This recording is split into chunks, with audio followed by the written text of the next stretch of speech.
Hi everyone, ये video मैं बना रहा हूँ क्लैरिफिकेशन के लिए, सिर्फ उन लोगों के लिए जो हमें सही में फॉलो करते हैं। आई थिंक आप सब ने सोशल मीडिया में जो अभी हमारे इश्यूज चल रहे थे उसके बारे में ज़रूर सुना होगा।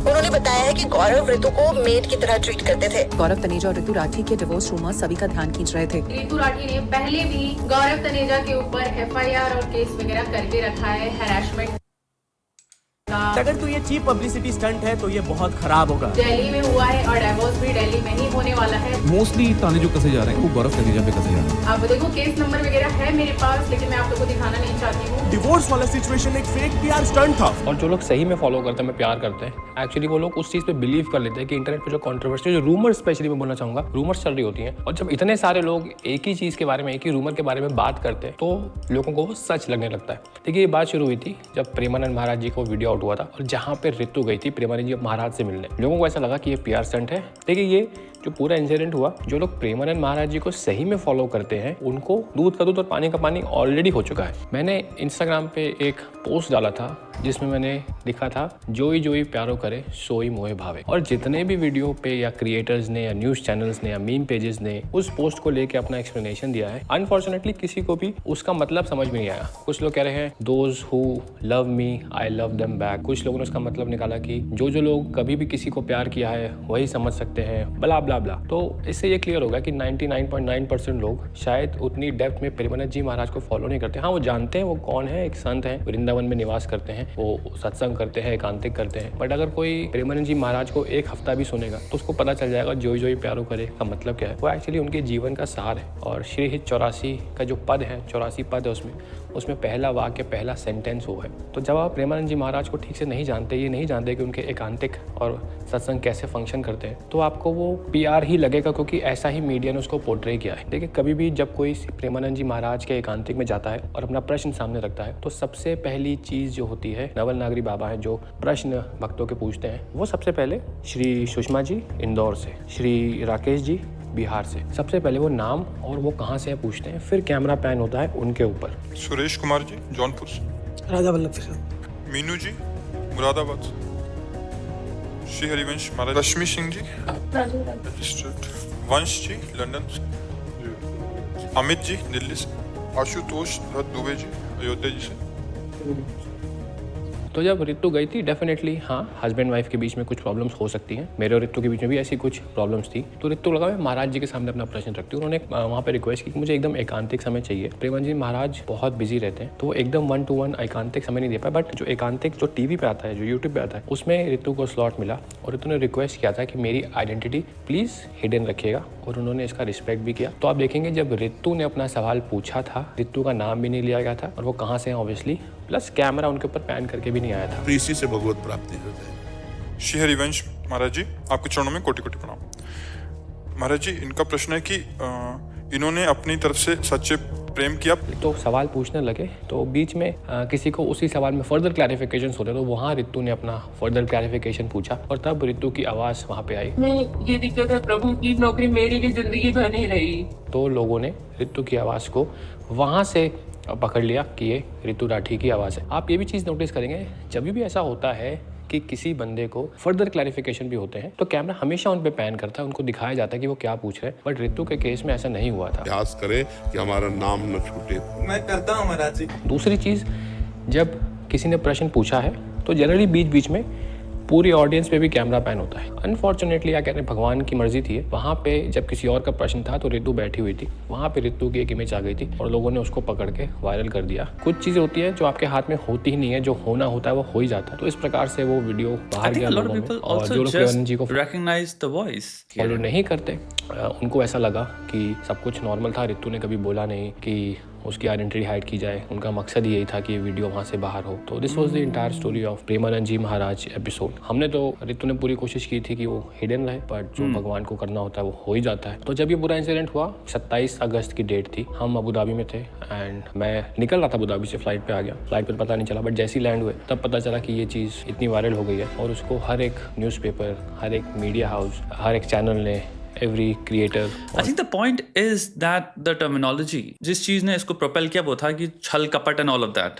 Words से इंसान इन्फरेंस ड्रॉ करता है, जो भी इंसान जो व्लॉग देखता है वो था कि this is a very dedicated, and ये चीज़ एटलीस्ट कमेंट्स में मैं देख रहा था, वो यही था कि भैया ये बहुत ही ज़्यादा डेडिकेटेड रिस्पॉन्सिबल वाइफ है। 3 साल से मैंने ये देखा, and I now think I have enough evidence कि ये मेरा स्कीमा है about this person. And then second, out of nowhere information आती है, वो इंसान जिस पे अब मैं ये पूरी तरह से मानता हूं this is who they are, उनके वाणी में उनके खुद के शब्द हैं, हस्बैंड ने छल कपट किया and something on those lines. तो इंसान जो बेसिक इन्फरेंस ड्रॉ करता है वो यही है यार। आई थिंक इसका सिंपल दूसरे तुम एक यूनिवर्स में, पैरेलल यूनिवर्स में ऐसे देख सकते हो कि लेट्स से न्यूज बाहर आई थी कि इन दोनों में like there are some personal issues going on and जिसकी वजह से हम लोग vlogs नहीं करेंगे या something but हम लोग के बीच में कुछ चल रहे हैं and we'll resolve it personally. I think the entire world would have taken it very very differently. Terms के meaning क्या होते हैं और terms के inferences इंसान उसके बाद क्या further draw करता है, वो बहुत इंपॉर्टेंट चीज होती है। यहाँ पे जो लैंग्वेज बाहर आई वो ये थी कि कुछ विश्वासघात हुआ है, बिट्रेयल हुआ है। आई डोंट थिंक दुनिया में कोई भी ऐसा इंसान है जो फेमिलियर नहीं है कि हस्बैंड एंड वाइफ के बीच में प्रॉब्लम्स नहीं होती। I think everybody knows that, everybody understands that, and to a great degree, everybody is like, हम sympathize भी करते हैं यार, दोस्तों के बीच में होती हैं। I think people understand that. Having said that, of course, there will always be a lot of people जो कि उसमें भी कुछ ना कुछ टेढ़ा मेढ़ा ही बात करेंगे, फालतू के इन्फरेंसेस ड्रॉ करेंगे, जब उनके पास कोई डेटा नहीं है वहां से निकालेंगे। बट यहाँ पे इन्फरेंसेस जो ड्रॉ कर रहा था वो उन शब्दों से कर रहा था, एंड दो शब्द are a major player in perception formation, जो भी यूट्यूब पे परसेप्शन फॉर्मेशन हुआ है on YouTube almost covered it क्योंकि काफी ड्रामा भी है ना उसके अंदर।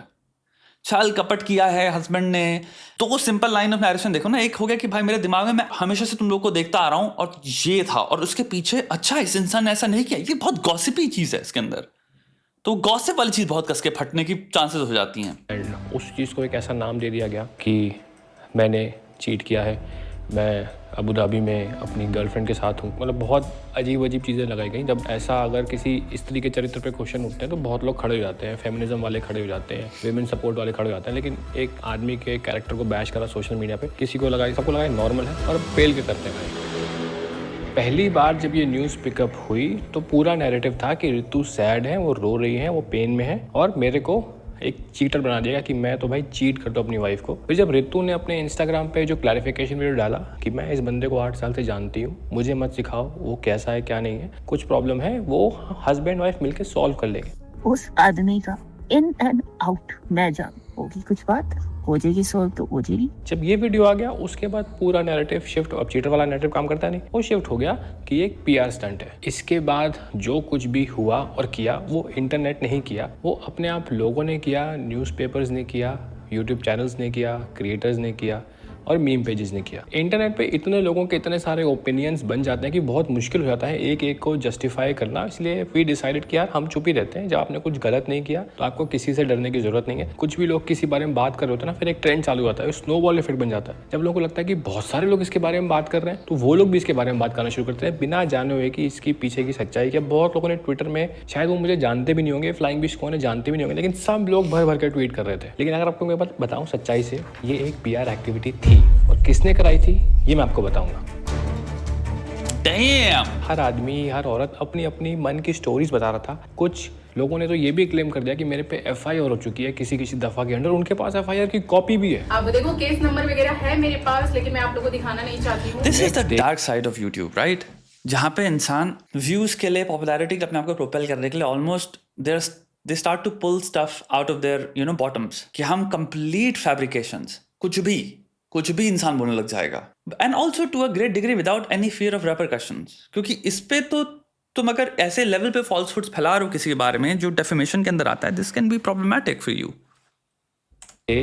ये चीज़ ट्विटर पे पकड़ ली। बहुत सारे प्रोफाइल्स जो वेरीफाइड प्रोफाइल्स होते हैं उन्होंने एक ट्वीट किया, same cut copy paste same tweet बहुत सारे लोगों ने ट्वीट किया। उस ट्वीट में लिखा था, Gaurav cheated on his wife and left her alone with 2 kids. End of love marriage is divorce. एक और ट्वीट सिमिलर वायरल जाने लगा कि Gaurav is enjoying his holidays in Abu Dhabi with his rumour girlfriend. मतलब मेरी एक गर्लफ्रेंड भी बना दी गई जिसके साथ मैं अबू धाबी में छुट्टियां मना रहा था, जबकि मैंने उस दिन व्लॉग भी पोस्ट किया था कि मैं फैमिली और बच्चों के साथ हूँ। वहाँ से मेरी एक स्टोरी वायरल हो गई थी जहाँ पे पीछे एक लेडी की आवाज़ आ रही थी, तो कुछ लोगों ने कहा कि वो ऋतु की आवाज़ है। तब तक ये पीआर वाला मामला पकड़ चुका था और ये लोग साथ में ट्रैवल कर रहे हैं, बस पीआर बना रहे हैं ये लोग कि इनका डिवोर्स होने वाला है। एक्चुअली में वो आवाज़ मेरी मम्मी की थी। एक भाई साहब ने कहीं ना कहीं के तार जोड़ के इस पूरे इंसिडेंट से मुझे मोदी भक्त डिक्लेयर कर दिया। देखिए बहुत सारे ट्वीट्स वायरल हुए हैं, लेकिन सब में एक चीज़ कॉमन थी। सबसे पहले डिवोर्स एंड उसके बाद चीटिंग और उसके बाद ये PR स्टंट है। बहुत तीनों चीजों को ना अगर तुम एक चीज देखो, एक चीज़ कॉमन थी। सबसे पहले डिवोर्स एंड उसके बाद चीटिंग और उसके बाद ये PR स्टंट। चीटिंग वाला आई थिंक तुम्हारा, मेरे को जहां तक लगता है वो वहीं से आया, तुम्हारा छल कपट किया हस्बैंड ने। आई थिंक उसके इंसान जो सोचता है, सबसे नेचुरल इन्फ्रेंसेस जो इंसान ड्रॉ करता है वो यही है कि यू नो चीटिंग करी होगी। दूसरा और चीज़ें क्या हो सकती हैं? दूसरा हो सकता है कुछ फाइनेंशियली हो सकता हो कि इंसान ना कर रहा हो, वो कर रहा हो, आई don't no. But I think सबसे मोस्ट ऑब्वियस चीज़ जो इंसान जंप करता है जब तुम सोचते हो कि हस्बैंड ने मेरे साथ धोखा किया है, I think the first thing people would jump two is cheating. कह रहा हूँ दिमाग में इंसान ये करता है। PR stunt, I have no idea where that came from. It just spread. It was the most popular sentiment, one of the most popular sentiment. I have no idea, पता नहीं कहाँ से कि PR stunt कर रहे हैं। PR stunt doesn't make sense. Like तुम कौन सी थी वो पूनम पांडे ने जो किया था PR stunt, breast cancer awareness के लिए मैं कर रही हूँ। It always backfires. These things सबको पता होता है। कोई भी किसी इंसान के पास भी ढेले भर का भी दिमाग है, उसको पता है ये सब चीज़ें वर्क नहीं करती। कोई क्यों चाहेगा कि भाई मेरी वाइफ मेरे पीछे जाके पहले मेरे को गाली बके, जिससे इन्फ्रेंसेस निकलें कि भाई हो सकता है मैं चीटिंग कर रहा हूँ, जिससे मेरी इमेज के परखच्चे उड़ जाते हैं। उस वक्त हम कहते हैं हम PR स्टंट कर रहे थे, तो हम दोनों के इमेज के परखच्चे उड़ जाते हैं। इतना सबको पता है। है बहुत सारे ट्वीट्स का सेम कट कॉपी पेस्ट होना, 3-4 फॉर्मेट्स वायरल हुए थे और जो ग्रुप्स इस ट्वीट को वायरल करा रहे थे उन्होंने ये सारे tweets maximum 80% blue tick verified profile से ही कराए। इन ग्रुप्स के पास ऐसे प्रोफाइल्स का भंडार होता है जो एक ऐसे नेगेटिव PR कैंपेन में ही चलाते हैं और लोगों को ऐसा लगता है कि क्योंकि ब्लू टिक वाली प्रोफाइल कर रही है ट्वीट तो बड़ी ही जेन्युइन और ऑथेंटिक इन्फॉर्मेशन ही होगी। मेरे पुराने वीडियोस की भी बहुत सारी क्लिप्स काट के वायरल की गई। देखिए मैंने इंटरनेट पे 1800 से ज़्यादा वीडियोस बनाए हैं। एक क्लिप वायरल हुई है जहाँ रितु बोल रही है कि मैं बिल्कुल खुश नहीं हूँ। सच बता रहे, मैं बिल्कुल खुश नहीं थी यहाँ पे। उसका कुछ कॉन्टेक्स्ट सर पैर नहीं, बस वो पार्ट को वायरल कर दिया गया। एक क्लिप वायरल हुई है जहाँ पे लोग कह रहे हैं कि गौरव अपने एक्स्ट्रा मैरिटल अफेयर्स का एक तरीके से हिंट दे रहा है। Most of the extra marital affairs happens when you just have a baby. बीवी के पास आपके लिए बात करने का टाइम नहीं भाई साहब, प्यार व्यार दूर की बात है। वो क्लिप थी जब मैं लखनऊ में था और लॉ एंट्रेंस की तैयारी कर रहा था। मुझे कुछ अच्छा केस मिलता था तब मैं उसको एक्सप्लेन करता था और उस समय मैं वही सब पढ़ रहा था तो मैंने एक्सप्लेन कर दिया। जब कॉन्टेक्स्ट पता नहीं होता तो आप उसको कोई कहीं से भी तार जोड़ सकते हैं। लेकिन देखिए 1800 वीडियो जब बन जाते हैं ना तो एक वीडियो मुझसे ही पूछेंगे, जो एक्स्ट्रा मैरिटल वाला वीडियो है ना ये मुझसे ही पूछेंगे गौरव ये किस वीडियो का ढूंढ के बता। तो भाई मुझे भी काफ़ी टाइम लग जाएगा। कोई नॉर्मल बंदा जो इंस्टाग्राम पे अपने दिन के 4-5 घंटे बिता रहा है वो ये कर ही नहीं सकता कि पीछे जाके इतने सारे डेटाबेस में से खोज के उसी समय विद इन आवर्स वो क्लिप को वायरल कराए ट्विटर पे। ये सब एक प्रॉपर PR टीम्स का काम होता है जो बैकएंड पे लगी होती है। कुछ एक लॉबी होती है जो आपके पीछे लग जाती है और उनकी टीम्स दिन रात उसी काम पे लगी रहती है। कुछ लोगों ने कहा कि इनको बिग बॉस में जाना है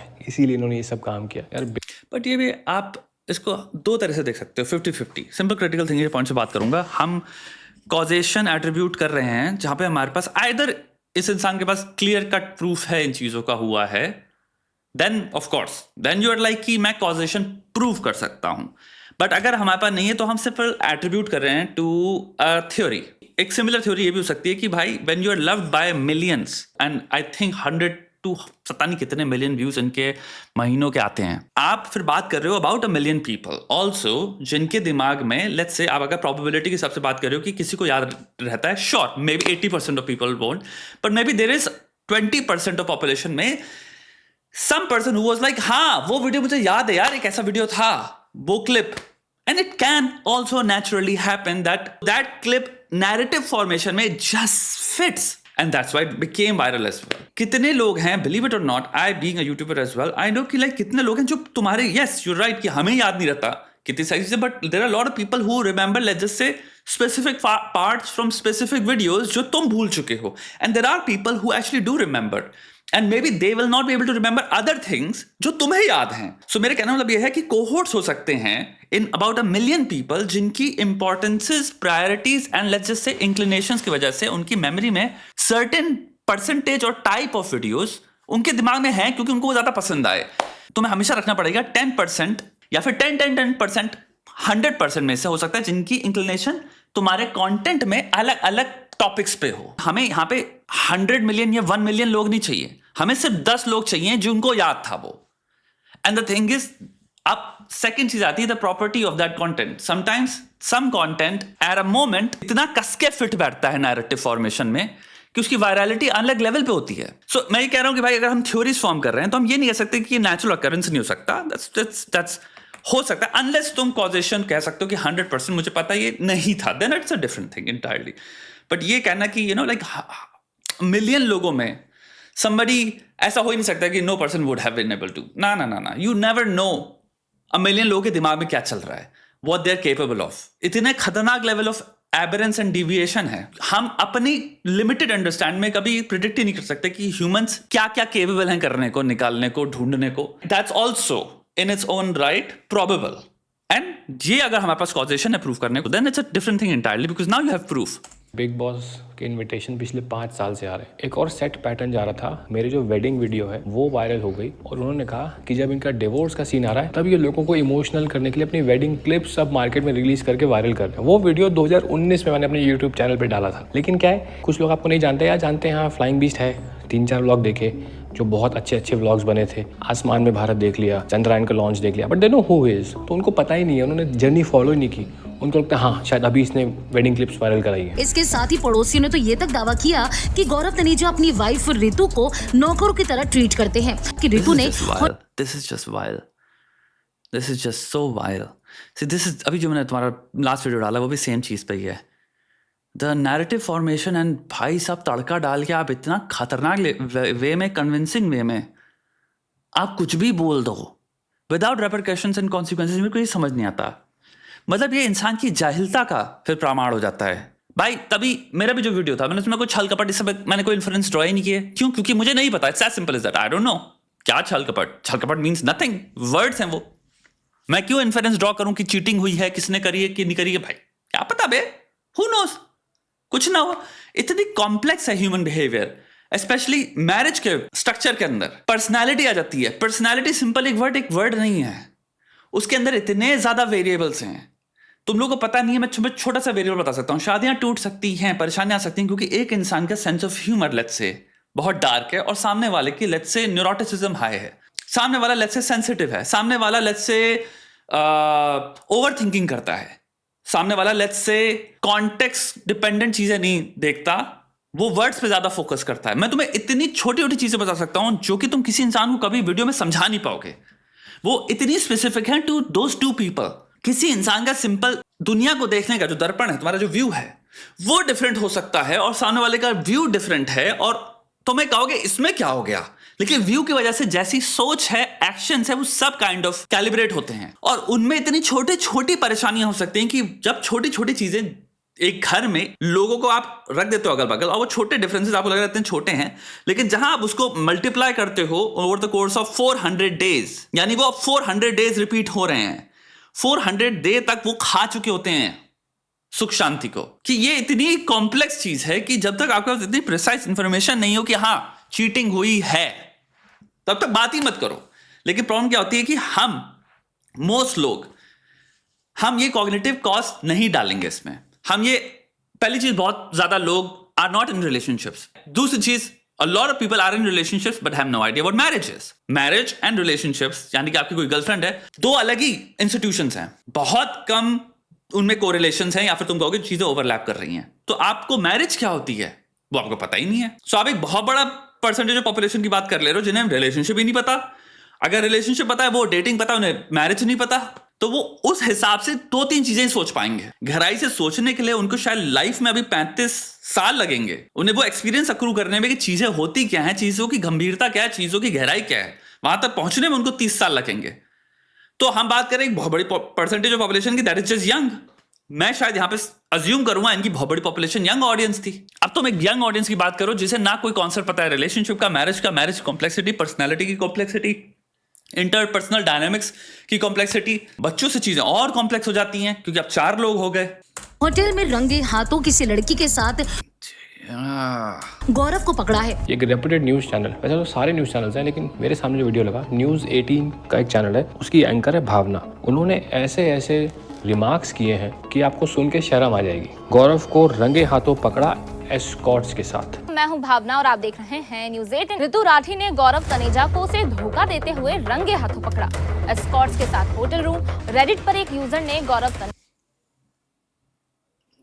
इमेजिन अब सोर्स हो गया है जीवन में न्यूज का रेडिट। भाई हम कॉमेडी में जी रहे हैं, हम कॉमेडी में जी रहे हैं भाई। सोचो इंफॉर्मेशन का सोर्स, तथ्य हम तुम्हें बता रहे हैं, ये फैक्ट्स हैं। हम ये कहना चाह रहे हैं कि ये this is the closest to the truth. तो हमारा सोर्स है, उसको प्राप्ति करना। ये नहीं कि भाई होटल स्टाफ वन जो होना चाहिए। हम कॉन्फिडेंस से कह सकते हैं कि ये न्यूज क्रेडिबल है। तो होटल स्टाफ हो सकता है, वो इंसान जिसके साथ इंसान चीटिंग कर रहा है वो हो सकता है, दे हैव कम आउट। हम उनकी एनोनिमिटी में रख रहे हैं, उनकी आइडेंटिटी हम छुपा रहे हैं, लेकिन हमारे पास ये बोलने के पीछे कंफर्म्ड वे में सॉलिड फैक्ट्स हैं।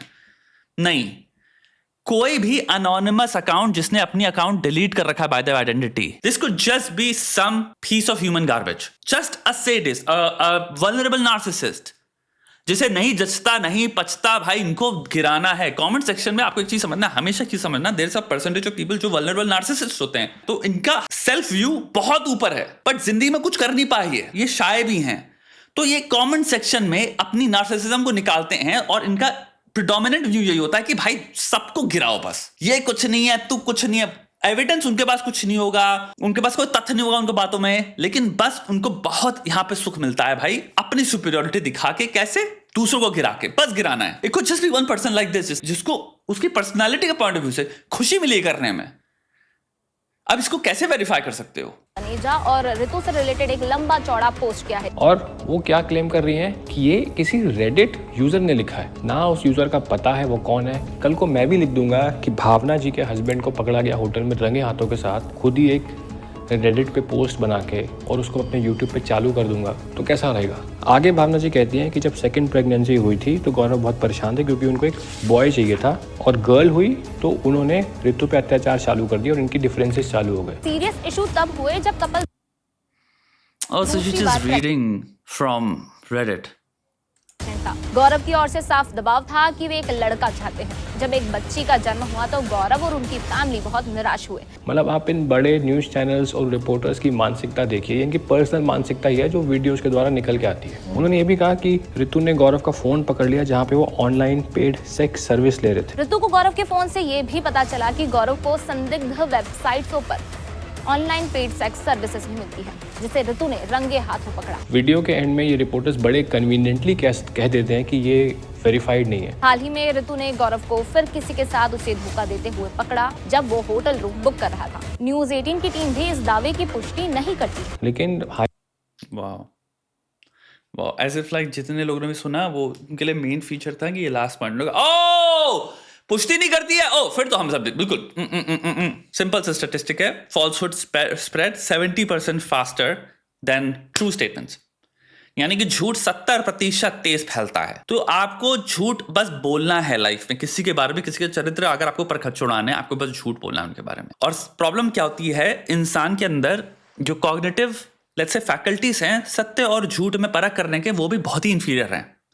इसलिए इंसान बहुत ही ज्यादा इंक्लाइंड भी होता है, बहुत आसानी से और बहकावे से वो सत्य समझ सकता है झूठ को। आपके कितने माता पिता हैं, आप हो सकता है आपके घर में रिश्तेदारी हो सकता है आपके खुद के मित्र हों, जो आप देखते हो जो महामूर्ख चीज है, अनवेरिफाइड, मान के बैठे हैं वो। आप अपने अराउंड देखते हो, कहते हो भाई ये क्या बोल रहा है, कहां से मान लिया? तो उसको सामने सत्य दिखा देगा खोल के, तब नहीं मानेगा वो। याद रखना, सत्य का बहुत कम रिलेशन ये भी है कि ये नहीं कि फैक्ट चेकिंग से, क्योंकि हमारा लॉजिकल ब्रेन हमेशा चीजों को सोचता है, तो हमारा लॉजिकल ब्रेन को लगता है कि अगर झूठ को फैक्ट चेक कर देगा तो झूठ नहीं रहेगा। बहुत तगड़ी रिसर्च हुई है उस पर, कुछ घंटा फर्क नहीं पड़ता लोगों को, फैक्ट चेकिंग भी people don't care about it. झूठ में बहुत ताकत है, क्योंकि झूठ मानने की तुम्हारी मन कितनी है, मंशा कितनी है, उस पर डिपेंड करता है।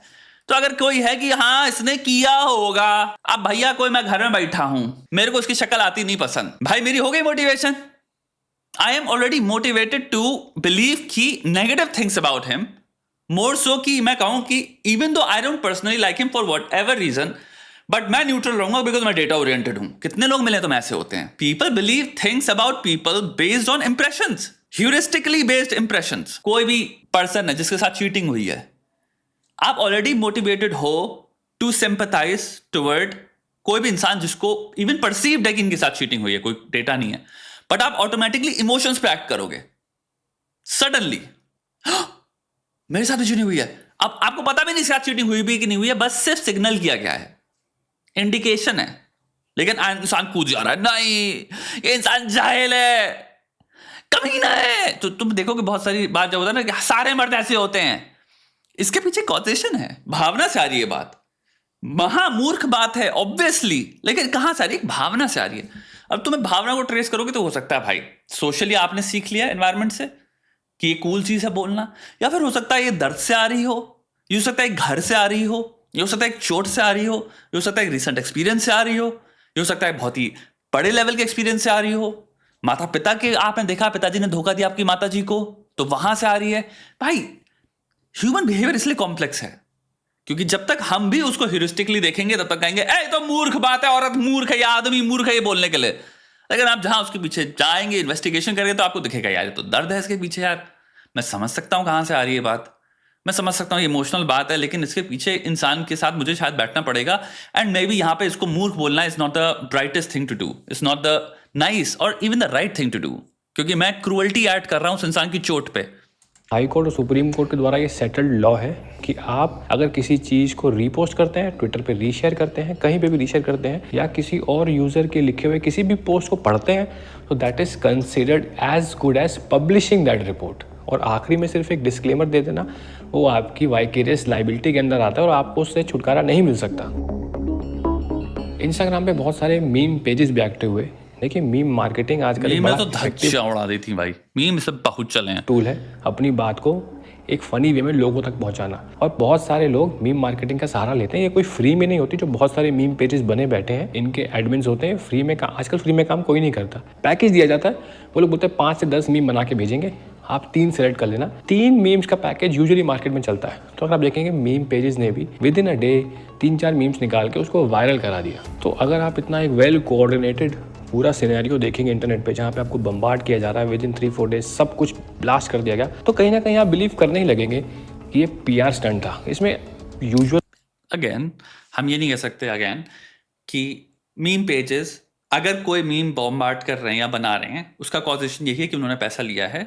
उसका दूसरा कॉजेशन अल्टरनेटिव ये भी हो सकता है कि वो चीज़ एक्चुअल में ट्रेंड कर रही है, क्योंकि दूसरी एक बहुत बड़ी इंसानी मोटिवेशन होती है कि मेरे पेज बड़ा भी हो, तो इसे ट्रेंड जैकिंग कहते हैं, बहुत ही कॉमन चीज़ है। और मीम पेजेस खासकर तुम देखोगे एक सिंपल सा चीज़ फॉलो कर रहे होते हैं। अगर रशिया यूक्रेन में कोई नई चीज़ हुई तुम सडनली देखोगे उसके बारे में वो पोस्ट कर रहे होंगे, सडनली कल सलमान लॉरेंस विष्णु या कुछ होगा तो वहाँ पे पोस्ट करने लग जाएंगे।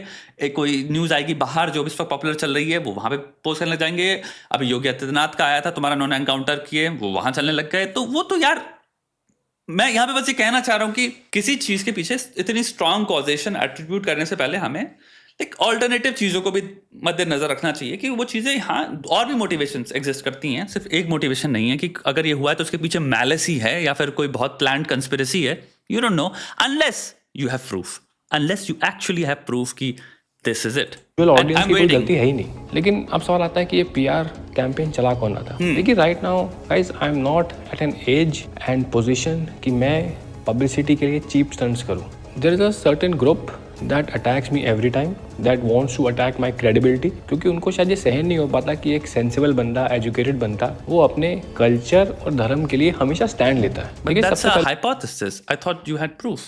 वो हवन वाला इंसिडेंट जब हम पुराने घर में गृह प्रवेश करे तो हमने हवन कराया था और मैंने एक ट्वीट किया था। उस ट्वीट के बाद सब लोगों ने मेरी एजुकेशनल क्वालिफिकेशन पे एक सवाल खड़ा कर दिया कि IIT से हो के भी ओल्ड वैदिक प्रिंसिपल्स पे बिलीव करता है। एक ट्विटर यूजर ने कहा कि केमिस्ट्री के शायद फंडामेंटल लॉज ये नहीं जानते क्योंकि कंबस्शन में जो COX, NOX, SOX गैसेस निकलती हैं वो उनको शायद पता नहीं है। देखिए अग्निहोत्र हवन is a natural antidote to pollution and दूसरा है 2 families remain unaffected from Bhopal gas leak, जो कि वो करती थी। ओके ठीक है, तो उसने उसका आंसर ऊपर दिया उसने। Okay so he questioned it and he basically said कि आग से ये सब चीज़ें निकलती हैं।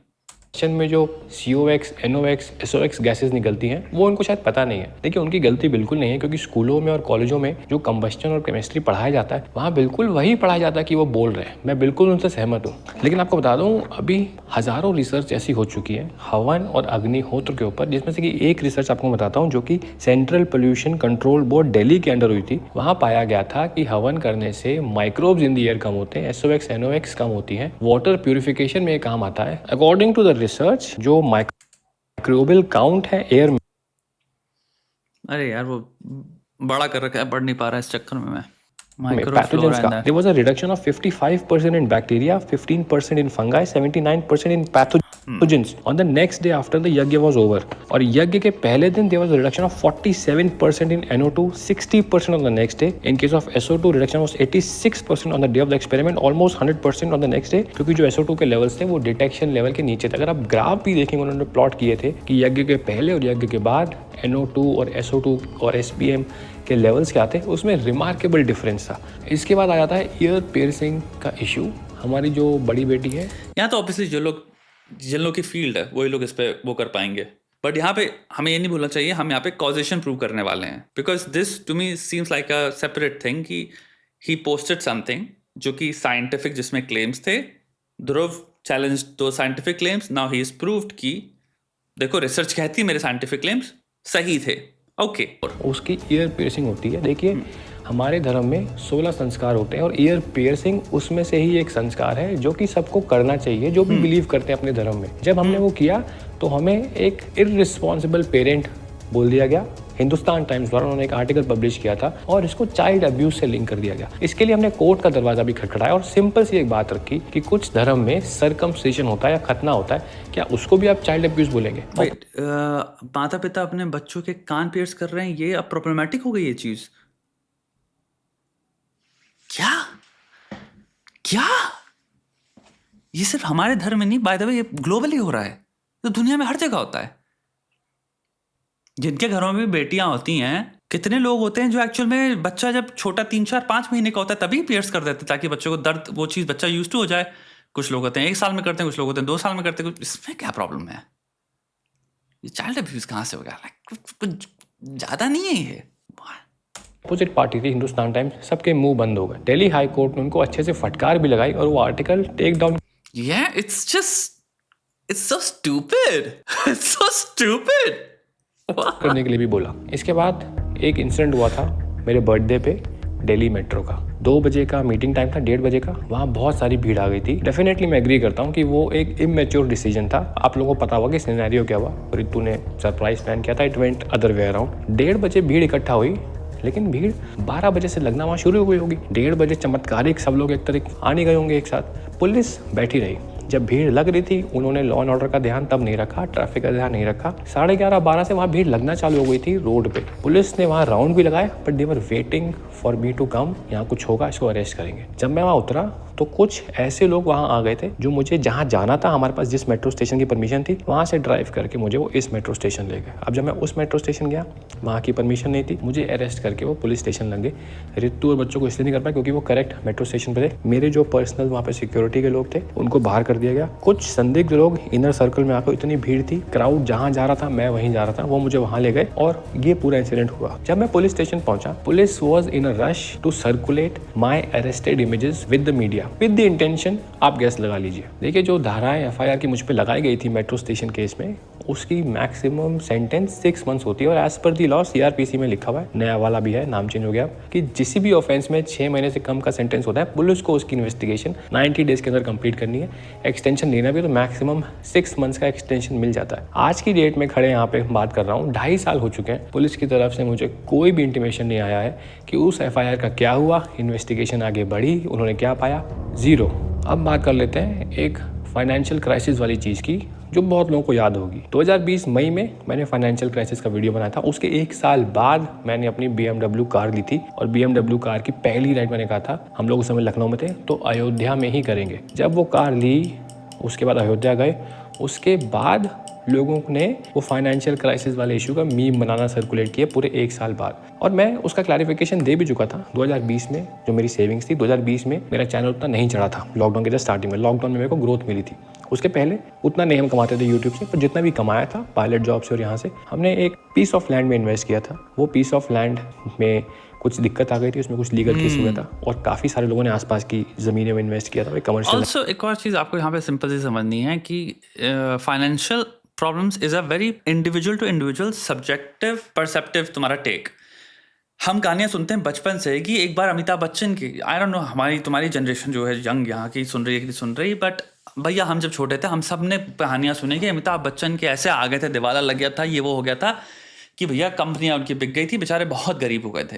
अगर उसी गरीबी को अगर हम एक बेस रेट पहले इन्वेंट करें गरीबी का क्या होता है, और कहें कि अब इसको इकोनॉमिक्स से पॉइंट से देखते हैं, गरीबी ये होती है, क्या अमिताभ बच्चन को जब हम भाई सब्जेक्टिव गरीबी एट्रीब्यूट कर रहे थे, क्या वो उस बेस रेट पे वो टच भी कर रहा था? हो सकता है उस बेस रेट से जब आप कंपेयर करो तो वो महा अमीरी थी, बट वो अमिताभ बच्चन के पर्सपेक्टिव से, अगर आप कभी व्लॉगर होता है अमिताभ बच्चन, तो हो सकता है वो यही बात कह रहे होते कि भाई मैं बहुत बड़ी परेशानी से गुजर रहा हूं फाइनेंशियल, क्योंकि मेरे एसेट्स जो हैं, जो मेरी एसेट्स का मेंटेनेंस कॉस्ट है, जो भी मेरी जिंदगी में चीजें हैं, जो लाइबिलिटीज में कहूंगा उनकी जो कॉस्ट है, वो इतना ज्यादा पैसा खींच के ले जा रही है कि एक डेफिसिट क्रिएट हो रहा है मे बी। लेकिन बाहर से अगर उसको एक इकोनॉमिक बेस रेट से या एक बेसलाइन से मेजर करोगे तो वो आपको हो सकता है महा अमीरी तब भी लगे। हमें यहां पे इसको समझने के लिए देखना पड़ेगा कि भाई गौरव की या फ्लाइंग बीस्ट की, भाई इनकी जिंदगी में इनके परसेप्शन के हिसाब से, इनके जीवन कैसे वो जी रहे थे उसके हिसाब से एक बेसलाइन थी कि जीवन अच्छा या फाइनेंशियल सिक्योरिटी ये होती है। एंड ये हो सकता है यस उस जगह पे अगर आप चले जाओ चौल में और आपको गरीबी ये होती है भाई, तो यस ऑब्जेक्टिवली अगर आप उसको अगेन बेस रेट से इकोनॉमिक्स में अगर मेजर कर रहे हो तो आई अंडरस्टैंड, बट आप यहां पे समझो एक इंसान अपनी जिंदगी के अपने परसेप्शन के हिसाब से चीजें बता रहा है, तो वो जो अपने परसेप्शन के हिसाब से बता रहा है, तो हो सकता है वो उसकी टाइम में वो कह रहा हो कि भाई हमारा जो भी जिसे हम सेफ्टी कहते थे फाइनेंशियल, वो इस वक्त खतरे में है, फाइनेंशियल प्रॉब्लम चल रही हैं, ये मैं समझ सकता हूं यार। लैंड थी तो वो केस फंस गया वहाँ पे, और आपको पता है सरकारी केस है कब तक चलते हैं, जब तक वो केस चलता ना उसमें आप कुछ कंस्ट्रक्शन कर सकते हैं ना कुछ। तो वो एक बहुत बड़ा फाइनेंशियल लॉस था हमें, और उसकी एक आध पेमेंट भी फंस गई थी क्योंकि मैंने कहीं से लोन लेके पेमेंट की थी, और ऊपर से हमें उस पर 15% पेनल्टी भी लग गई थी, और उस टाइम मेरी पायलट की जॉब भी चली गई थी। तो मेरे लिए सही में वो एक स्ट्रेसफुल सिनेरियो था। फाइनली हम लोगों ने उसमें कहा कि यार हमें आगे केस में नहीं जाना। हम सब ने 15-20 लोग थे, हमने कहा हम थोड़ा लॉस सह लेंगे, बट ठीक है हमें वो पैसा वापस दे दीजिए, हमें नहीं चाहिए। तो ये पूरी स्टोरी थी उसकी। 1 साल बाद जब वो पैसा आ गया, फिर YouTube में एक ग्रोथ भी मिली, और आपको पता है एक यूट्यूबर 1 साल में कितना कमा सकता है, तो एक BMW कार अफोर्ड कर सकता है वो। बट मीम पेजेस ने उसको इशू बनाया, फाइनेंशियल क्राइसिस को बहुत बड़ा इशू बनाया, और जिन लोगों को पूरी स्टोरी नहीं पता वो बस यही सोचते हैं कि भाई financial crisis. But that's what memes are based on, very heuristic, incredibly surface level associative logic. उसमें इतनी डेप्थ थोड़ी होती है। मीम का होल पॉइंट ये है कि दैट्स इट। एक्चुअल में 100 मिली सेकेंड्स में इंसान को समझ में आ जाए, उसको देख के और हंसी आ जाए, हमें दिमाग ना लगाना पड़े।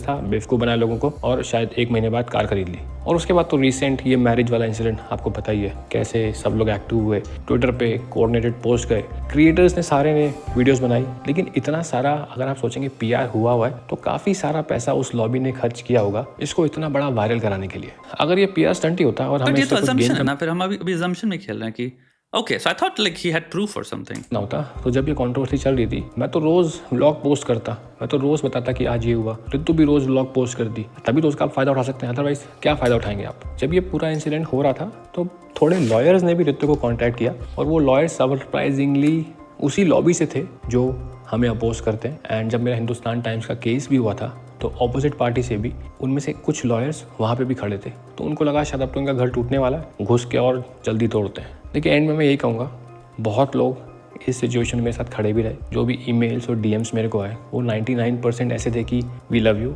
जो भी प्रॉब्लम है उसको सॉर्ट आउट करो और get back together. Comment section में आप देखते हैं तो एक अलग पिक्चर प्रिंट होती है, वहाँ पे लोग बहुत ट्रोल करते हैं, बहुत गुस्से में होते हैं। देखिए एंड में मैं यही कहना चाहूँगा कि हस्बैंड और वाइफ के रिलेशन में कुछ प्रॉब्लम आ गई थी। हर लंबे रिलेशन में कभी ना कभी ऐसा सिचुएशन आ सकता है, सब लोग एग्री करेंगे। किसी को कुछ भी क्लैरिटी नहीं थी कि हमारे बीच में क्या प्रॉब्लम है, और हमने भी इसको डिस्क्लोज करने का फैसला नहीं किया। जो भी बात हुई ये भी आ जाती है ना, यहीं पे एक बहुत बड़ी बात आती है, हमने डिस्क्लोज करने का फैसला लिया। I understand and you should not, but the problem is that कि मेरा एक सिंपल टेक यही है, family vlogging should not exist because in its conception it's deception. क्योंकि उसका रूट है कि हमें दिखाना है फैमिली होलसम कॉन्सेप्ट है।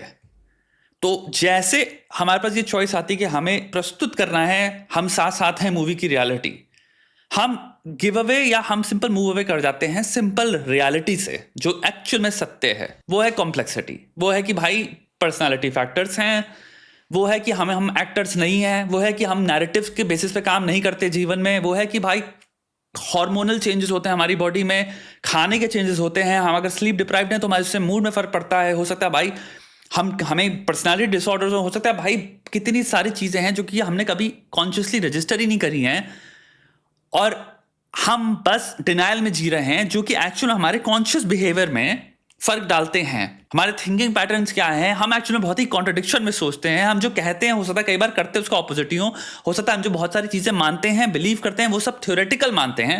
ये सारी कॉम्प्लेक्सिटी जब कैप्चर ही नहीं कर सकता, और शादी के रिश्ते में सारी कॉम्प्लेक्सिटी फैक्टर्स हैं that play into how these two people will navigate their life together, तो वो जब हम सब छोड़ दे रहे हैं और हम एक होलसम रियलिटी प्रस्तुत कर रहे हैं तो प्रॉब्लम क्या हो जाती है कि वो स्टार्टिंग में ही डिसेप्शन है। एंड आई थिंक ये हुआ कि जब आपने 4 साल पोस्टर पर्सन कह सकते हो, लाइक यूर दी पर्सन जो एसोसिएटिव थिंकिंग में इंसान सोचता है अगर फैमिली व्लॉगिंग आती है यूट्यूब पे कि हाँ Flying Beast, that you have to also attribute. अगर आप इतना बड़ा वीडियो बना रहे हो और आप कह रहे हो कि एक बहुत बड़ी इसमें कॉजेशन क्या है, you have to really be also self reflective and take some self accountability कि यार मैं समझ सकता हूं कि यहां से भी आएगी चीज यार, क्योंकि भाई तुम भी पता है मेरे दोस्त, मैं भी शादीशुदा हूं भाई, हमारे बच्चे हैं भाई, कि भाई कहां से दिखा सकते हो रियल रियलिटी तुम, वो व्लॉग में नहीं चलने वाली, वो तुम्हारी एक्चुअल रियलिटी जो तुम घर में बातें कर रहे हो, जो तुम्हारी छोटी मोटी चीजें हैं, जो भी कॉम्प्लिकेशंस हैं, जो भी कॉम्पैटिबिलिटीज हैं, सब कुछ वो सब तुम अपने लिए रखते हो। तो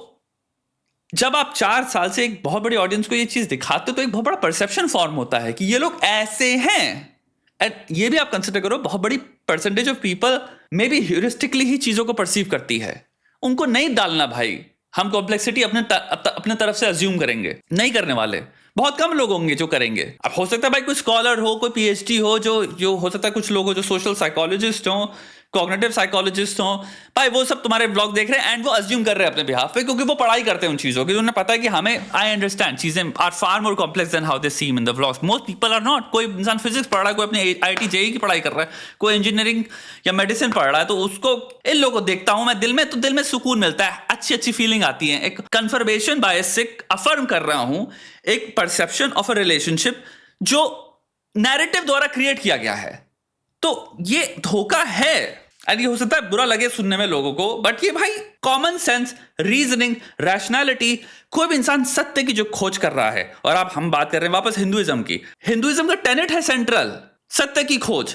ये perceptions over the period of time opposite जाते हैं उस चीज के। ये बहुत बड़ा एक कॉजल फैक्टर है कि आपने 4 साल में over the period of time एक परसेप्शन दिया है लोगों को, and this thing was in complete contrast, complete opposition to that. जो भी चीजें हम पोर्ट्रे करते हैं, जब उसके ऑपोजिशन में फैक्ट्स आते हैं तो वो स्पेशली ह्यूमन माइंड को भाई स्वादिष्ट लगते हैं ना यार। Great chunk of human attention, interest and gossip went into, because वो 4 साल का एक बहुत बड़ा डेटा है कि ये तो सिर्फ होलसम था। सिर्फ प्रेमानंद जी महाराज की वीडियो में जो हुई थी उतनी ही हुई थी, तो 10 लोगों के 10 ओपिनियन बन जाते हैं। अब कुछ लोग जो होते हैं जो एक नैरेटिव सेट करना चाहते हैं, वो 5 लोग अपने छोड़ देते हैं जो कि कोऑर्डिनेटेड वे में हर प्लेटफॉर्म पे ऑपरेट करते हैं। ट्विटर पे जाएंगे, न्यूज़ पोर्टल्स पे जाएंगे, मीम मार्केटिंग करेंगे। मीम मार्केटिंग आपको पता है कितना ज़्यादा शेयर होता है। तो अब जो 10 लोग हैं जो अलग अलग सोच रहे थे, इन 5 लोगों को देख के वो भी यहीं पे आ जाते हैं, उनको लगता है हाँ, और फिर उन 15 लोगों को देख के बाकी 50 लोग और आ जाते हैं, और ये एक स्नोबॉल इफेक्ट बन जाता है। और एक टाइम के बाद पूरा सोशल मीडिया उसी डायरेक्शन में मूव करने लगता है जहां पे जो ग्रुप्स हैं जो टारगेट करते हैं, इनका पर्पस वहां सॉल्व हो जाता है। और maybe people are in themselves actors जो सबसे क्लोजेस्ट, जो उनको रीजनेबल एक्सप्लेनेशन लगती है, वो उसके तरफ बढ़ते हैं, इवन दो जो है इंफॉर्मेशन या जो नैरेटिव है वो गलत है, it is not producing truth, but syllogistically 2+2 के हिसाब से हमें लग रहा है कि हाँ छल कपट हुआ था तो चीटिंग ही हुई होगी। यू ऑल्सो लाइक, एक होता है कि हम कहें ये कंस्पिरेसी थ्योरी है, और दूसरी तरफ मे बी 50-50% से देखें तो it could make very easily a lot of sense to a lot of people who just saw it from syllogistic reasoning. and that's why it also spread. कि अभी भी बहुत सारे ऐसे लोग होंगे जो इस वीडियो से सहमत नहीं होंगे, उनको लगेगा कि पीआर स्टंट हम नहीं करवाया। देखिए That's dumb. I don't think so. I don't think PR stunt जो भी conspiracy जिसने फैलाया, but that's the thing. That's how stupid things also spread. How quickly they spread. It's just a narrative. I mean, I don't think necessarily it's a bright narrative. किसी इंसान के पास भी दो पैसे का भी अगर दिमाग होगा, वो would see कि अगर कोई इंसान अगर आपके जगह पे करेगा ये काम तो अपना नुकसान ही कर रहा है, तो and you are bright enough to know कि भाई this is one of the dumbest moves. भगवान ने सबको बुद्धि और विवेक दिया है, आप उसका यूज करके अपना कंक्लूजन निकाल सकते हैं, हमें उससे कोई प्रॉब्लम नहीं है। But thank you so much for everyone, जो भी लोग खड़े हुए साथ में, जितने भी लोगों के डीएम आए, ईमेल्स आए, मैं सबको शायद पर्सनली थैंक यू नहीं कर पाया, बट इस वीडियो के माध्यम से आप सबको थैंक यू बोलता हूँ। एंड जय हिंद।